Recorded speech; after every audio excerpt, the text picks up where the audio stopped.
A huge thank you to everyone on my Patreon. You are making these videos possible, and I thank you.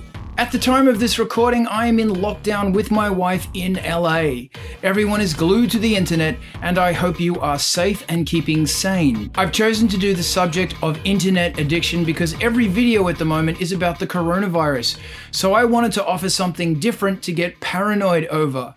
You're welcome. We all know someone with a serious gaming addiction or can't be away from their phone for more than 5 minutes. Sure, we've all done it. You start with the occasional tweet, then Instagram shots of your food, then your pet, and then an endless stream of selfies, and then you're posting images where you need to pixel out the nudie bits. And there's nothing wrong with rejoicing in your body, but have you ever considered it might be a problem if you're doing this to get more likes and attention? Perhaps it's because some people find it so difficult to cope with this world that they rely on electronic escapism. They see the virtual world much better than the real world. But this problem is not just the world. It's got a lot to do with how your brain works and why the internet is so addictive.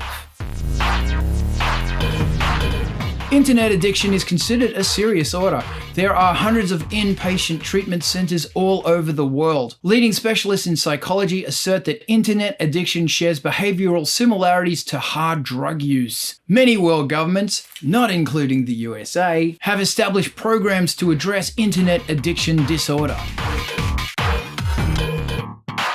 Links have been found between borderline personality disorder, narcissistic disorder, and internet/social media addiction. Researchers suggest that 33% of people aged between 18 to 22 have an internet addiction. Studies show that people who base their self-image on likes or views on internet/social media rewards are more unhappy and disillusioned with who they are and more prone to internet addiction. Internet addiction makes you lose the ability to pay attention. The web is pushing us into the direction of multitasking and skimming, pushing us away from attentive thinking. You also lose the ability for self-reflection, introspection, and building memories. New research is showing kids are more isolated in front of the screen. There are also strong links pointing to childhood obesity and reading issues. The prefrontal cortex encourages your mind to do harder tasks, like going to the gym, getting out of bed, saying no to chocolate ice cream, saying no to buying yet another synthesizer. It focuses on the long-term things, like doing your album, becoming good at playing the piano, learning another language, all the painful things, aka the good angel on your shoulder. Meanwhile, your reward circuit encourages to do what's right for survival and reproduction. If it feels good, do it. Now, aka the devil on your shoulder. Addictions give more power to the reward circuit and deplete the influence from the prefrontal cortex, thus physically eroding your willpower. Instant gratification, 1. Long-term goals, 0. Watching stupid YouTube videos about synthesizers, 1. Actually working on your album, 0. Dopamine is responsible for wanting, and it's very motivating. Dr. Robert Sapolsky says, dopamine is about the anticipation of pleasure. It's about the pursuit of happiness rather than happiness itself. It's not just about the anticipation, it's about the work you're willing to do to get it, the goal-directed behavior. Can I just pause here for a minute? It's about the pursuit of happiness rather than happiness itself.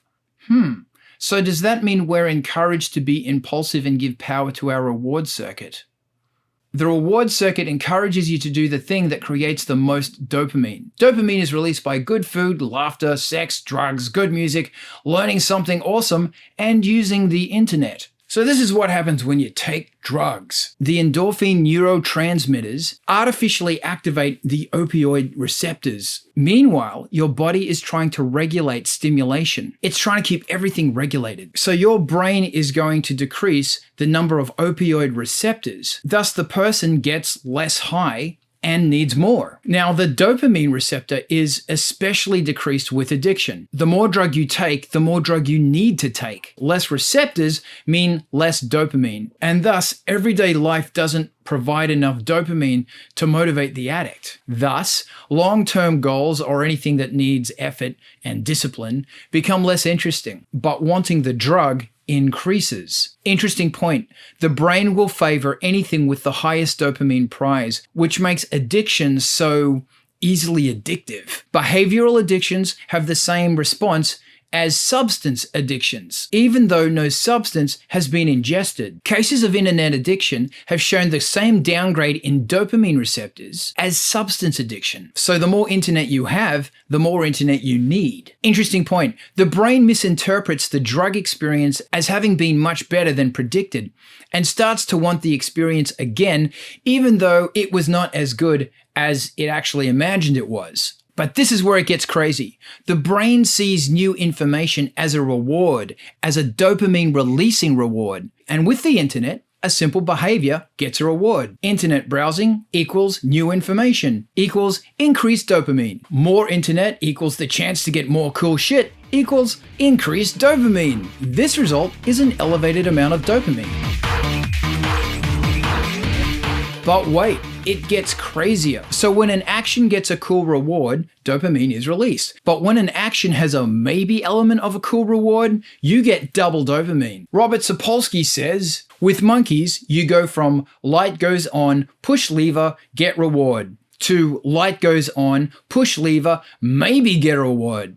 You get a much higher dopamine rise, as much as double. And the maybe factor is the main drive with gambling, another extremely addictive behavior. Same with the internet. Each action means maybe you'll get a reward. But wait, there's more. We'll add the element of gaining knowledge to the experience. As your brain is so thirsty for knowledge, it actually stalls sexual maturity, puberty, so it can go on a learning binge, which is childhood. And we are the only mammal that does this. So internet addiction is a triple threat. This adds up to an addiction so powerful that it wears down the ability for the prefrontal cortex to resist the cravings. The functions of the prefrontal cortex, the ability to pursue long-term goals, have constantly been shown to be severely inhibited in people with pathological internet addiction. Yes, it's a thing. So the internet's constant action yields reward maybe can cause the person to have the same brain-damaging changes that come with other addictions. Internet addiction wires your brain to seek out instant gratification and retards its ability/drive to pursue long-term goals. It physically erodes your willpower. So ironically, the thirst for knowledge is making us crave more dumb online junk.